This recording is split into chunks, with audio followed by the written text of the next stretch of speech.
Claire is an Irish convict in the service of the British Colonial Force Station. She is made to sing for the gathering and to serve the soldiers. One evening, they celebrate the arrival of Captain Godwin, who is there to evaluate the commander of the unit, Lieutenant Hawkins, for a potential promotion. After dinner, Hawkins asks her to sing for him, in desperate for a recommendation letter from him to finally be able to live a peaceful life with her husband Aidan and their infant daughter. She agrees to sing. When she asks him about the letter afterward, he reminds her that he has been kind enough. He then forces himself on her to establish the fact that he will continue to keep her around as a servant for as long as he wishes. Later at home, Aidan gets angry when he realizes what Claire must have endured. She calms him down and reminds him that they are helpless till they get the letter from Hawkins. He decides to ask her for the letter the next day. However, he has no luck as Hawkins refuses yet again. Determined to obtain his wife's freedom, Aidan approaches Hawkins that evening, but they end up getting in a fight. Captain Godwin witnesses the fight and informs Hawkins to forget the promotion.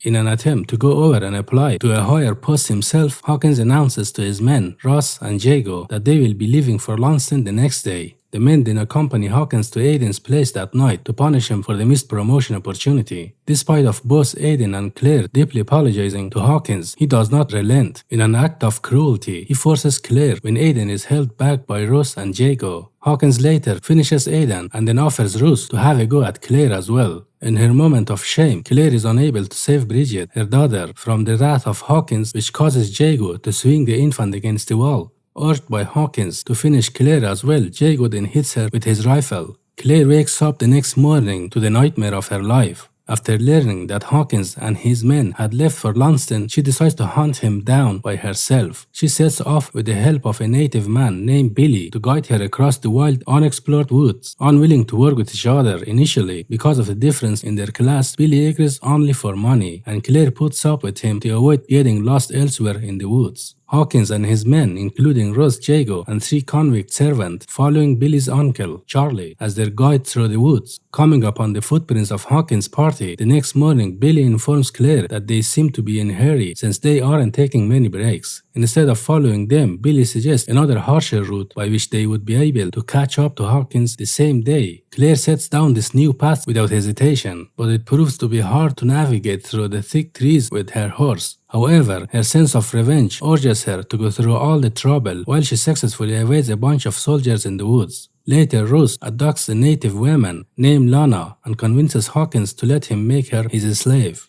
Against Billy's better understanding of the depths of and current of the river, Claire insists that they cross the river without wasting any time. However, she loses hold of her horse in the deep water and begins to be driven down the river with the force of its current. Just as she is about to go under, Billy helps her out of the river. That night, they exchange the stories of their tragic past. Billy tells her that Hawkins is the worst of the white guys around here and that he wants nothing to do with him. Instead, he just wishes to go north and find his remaining family. When he curses her along with the English, she insists on being an Irish and that she is also against them as they are responsible for the loss of her family. Their mutual hatred for English gives them something common to work with. Meanwhile, Hawkins and Ross take turns on their new slave. The next morning, a few members of Lana's tribe attempt to rescue her. They brutally attack one of the convicts, but Lana ends up losing her life. But an injured Jago left behind as he helplessly wanders around the woods. Following the trail of blood he was leaving, Claire and Billy are eventually successful in tracking him down. Initially relieved with the prospect of help, but soon recognizes Claire and attempts to get away despite his injury slowing him down. Claire is unable to pull the trigger on time.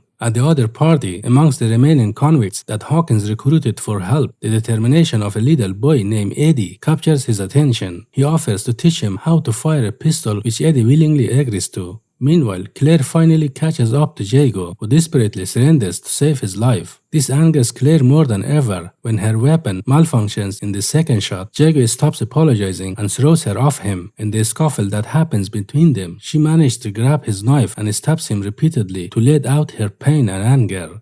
Unaware of her motives and witnessing her cruelty, Billy walks away from her while she tries to convince him not to leave her alone in the woods. Seeing her helpless state, he realizes that she had to have a strong reason for having the courage to get out in the woods and seek those men. Rethinking his initial urge to leave, Billy goes back towards Claire's horse. On the other hand, Charlie directs Hawkins to a steep and difficult path in an attempt to revenge for Lena. He tells him that Lana's tribe must be looking for them, and hence going the tougher route might save them. This convinces Hawkins and the others to agree with Charlie's chosen path.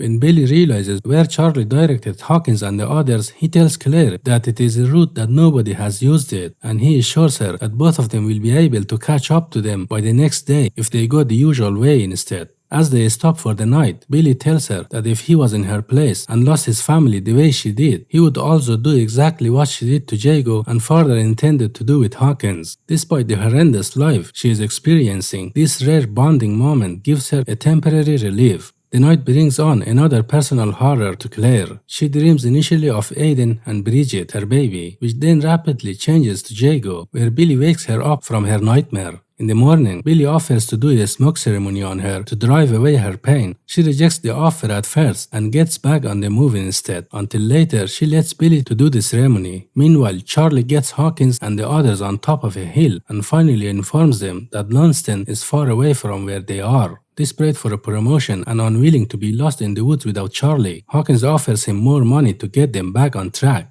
Irritated by the lack of respect for him, Charlie replies that he doesn't want his money. Then Ruth takes a shot at him right away, which angers Hawkins as they are now left without a guide to get them out of the woods. Later that night, he tells Ruth that since he got rid of Charlie, getting to Lunston on time is now his responsibility, giving Ruth's place to Eddie. Hawkins then hands over his pistol to him and also permits him to take his shot at Ruth if he ever see him moving wrong. The next morning, Billy and Claire come across Charlie's body on the hill. After performing a burial ceremony, Billy informs her that they can easily catch up to Hawkins since they have to be close. True to his word, they come across Hawkins in a while, but Claire is unable to take her shot and instead gets the shot by Hawkins. As he makes to follow her, Billy asks her to hide and goes off to get the horse because she insists she cannot leave it behind since it is Aiden's last memory. Armed with Claire's weapon, when Billy gets back with the horse, he is stopped by Hawkins. Despite being mocked by Hawkins, Billy doesn't betray Claire or giving up her hidden place away.